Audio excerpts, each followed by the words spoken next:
If you love wine but hate overpaying, listen up. Today's sponsor, Last Bottle Wines, drops one deeply discounted sommelier-picked wine every single day. I'll tell you why I'm obsessed later in the episode, but for now, head to lastbottlewines.com and use code CORKANDFIZZ for 10% off.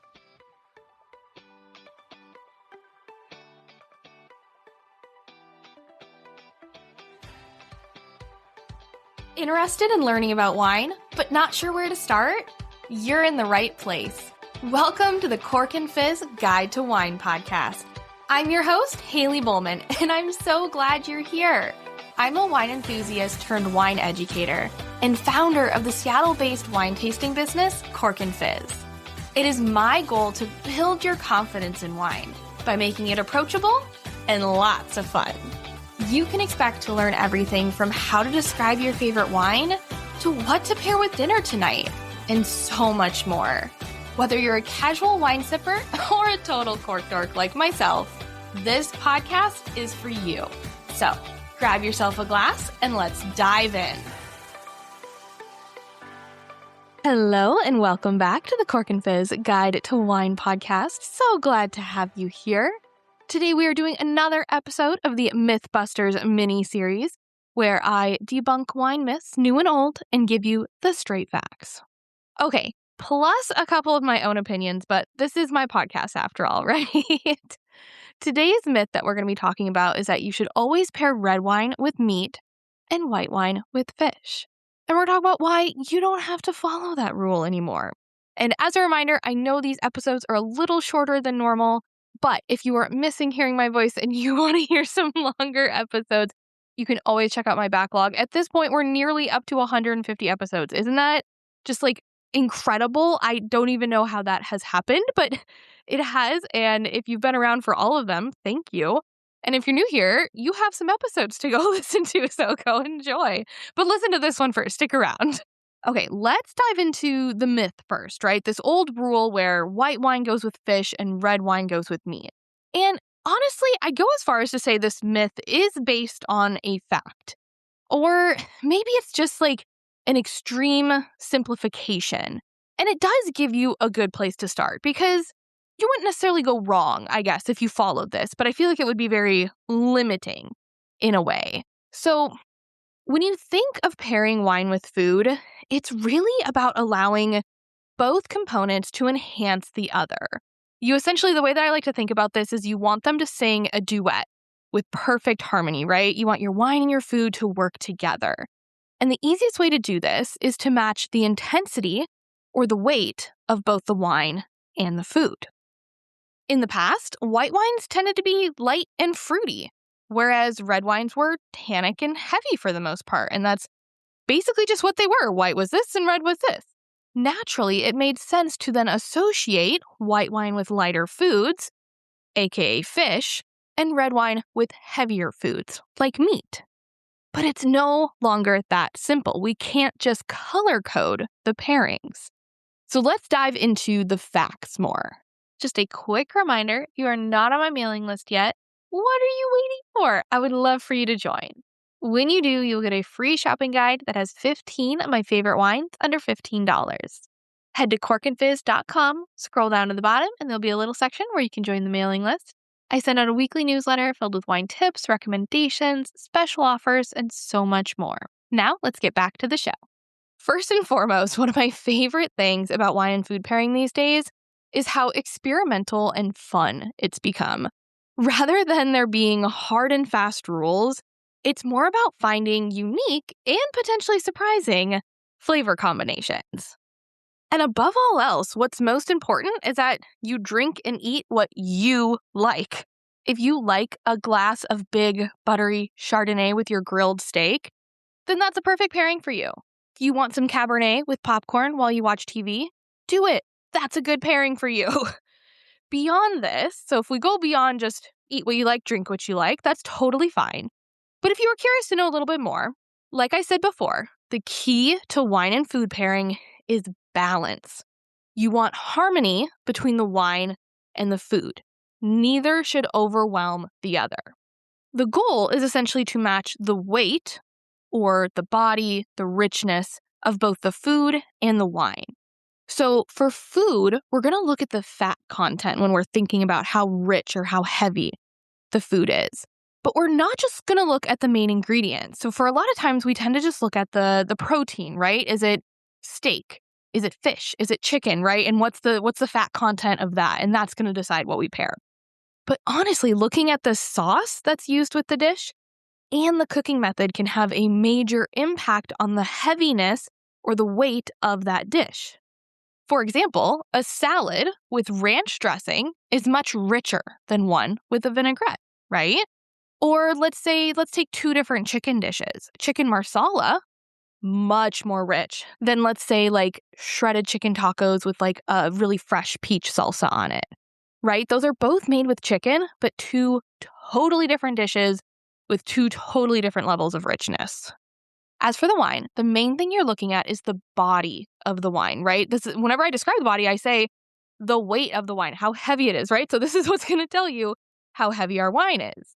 But the acidity and the tannin levels do also contribute, so don't completely forget about those.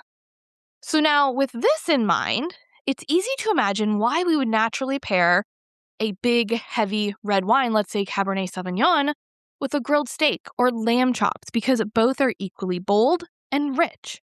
And on the flip side, Sauvignon Blanc works great with fresh seafood and fish because they're both light and delicate. But this doesn't mean red wine with meat and white wine with fish is a hard and fast rule. Take, for example, let's think about a dish. Let's think about grilled salmon with a nice stewed buttery mushroom sauce. All right, so first off, salmon. So if we just think about the protein first, salmon is a fatty, oily fish. So it is in the fish category, but I don't know how delicate I'd call it. Then we're grilling it, right? So this type of cooking adds a level of intensity to the dish. It adds flavor, it adds richness, and it adds this smoky flavor. And finally, our mushroom sauce, well, that's certainly adding some richness to this dish, right? I don't think you'd look at this and go like, oh, that's nice and light and delicate. It's got some oomph behind it. So now we need a heavier or a richer wine than like a Sauvignon Blanc to go with it. You could go for, let's say, a full-bodied white, right? So we don't have to just automatically switch over to red. Now, instead, we're thinking about the weight of the wine. So it doesn't, we're not just going to color code white versus red. So you could go for something that has more weight as a white wine. So something like a Chardonnay could work really well. Or if you wanted to, this is where we can get into pairing our fish with a red wine. You could go for a light to medium red wine like Pinot Noir. Pinot Noir and salmon is like a perfect pairing up here in the Pacific Northwest. I think you'll find more people drinking Pinot Noir with their salmon than you will any white wine. And in this case, it works out, right? So we're not going for a big, heavy red wine still because the salmon is still not quite as rich as a steak, right? And we did grill it and we added mushroom sauce, but it's not incredibly heavy. So we don't want to go too heavy on the wine, but we do want to have a little bit more oomph to it. And we don't want the wine to get lost in the food. Okay, now let's look at a lean steak dish, right? So we're going to kind of look on the other side of the coin. Who doesn't want incredible wine for a steal? Today's podcast is brought to you by Last Bottle Wines, a Napa Valley-based online wine shop with a super fun twist. Some of the best bottles I've ever opened, aka the ones my friends still talk about to this day, came from Last Bottle. And I love when they say, "This is incredible." And I get to reply, "Yep." And it's usually an $80 wine. I only paid $25. At Last Bottle Wines, they offer just one hand-picked wine per day until it sells out. New day, new wine. It's like a fun little daily surprise. And the deal's wild. We're talking 30 to 80% off retail. So you can try amazing bottles without the scary price tag. Their team tastes hundreds of wines every week, so you know what you see is worth grabbing. There's no subscription, no minimums, and free ground shipping when you buy 6 or more bottles. Use code CORKANDFIZZ for 10% off and go see today's wine at lastbottlewines.com. Let's look at filet mignon, right, with a chimichurri sauce. So first off, filet mignon is a leaner, aka a lighter, cut of meat. There's less fat on this cut of meat. Now, as long as it's cooked medium or medium rare, and let's say it's pan-seared and then maybe roasted in the oven a little bit. As long as it's medium or medium rare, it won't have too much intensity of flavor added to it, right? If we let it get cooked well done, well, then you're looking at something a little different. But we're going to say medium, medium rare. Our chimichurri sauce, right? We need to look at the sauce along with the style of cooking and the main dish. So the sauce, chimichurri, it's bright. It's not rich. And so we wouldn't want to pair this dish with a big tannic red wine. It would fight against the spice in the sauce and overpower the delicate cut of meat. Instead, you could reach for a textured white wine that is powerful, but not necessarily overly rich, right? So we're not going to go for that full-bodied white like the Chardonnay I suggested for our grilled salmon. Instead, maybe we want a Chenin Blanc, but maybe it's from a little bit of a warmer region. So we've got some texture going on, but it still has this acidity. And maybe we find one that has a hint of sweetness just to offset the spice of the sauce. And now you've managed to pair a white wine with a steak dish. So all that said, I hope you can see now that you don't have to pair red wine with meat or white wine with fish. Instead, here's what you should think about. First, eat and drink what you like. That's most important. None of this matters if you don't like red wine, right? You shouldn't pair red wine with food if that's just not your thing. And more than anything, eating and drinking wine is about enjoyment. So make sure you enjoy it. Second, what you can look at is matching the weight, aka the body of the richness of both the food and the wine. And finally, don't forget to take into account the sauce on the dish and the cooking method. Those are incredibly important, and honestly, half the time I'd say the sauce, honestly more than half the time, the sauce is more important than the main dish. If it's covered in sauce, if you're just doing a little dip, that might be a little different. Now, if you want to learn more about wine and food pairing, I have an entire episode dedicated to this topic.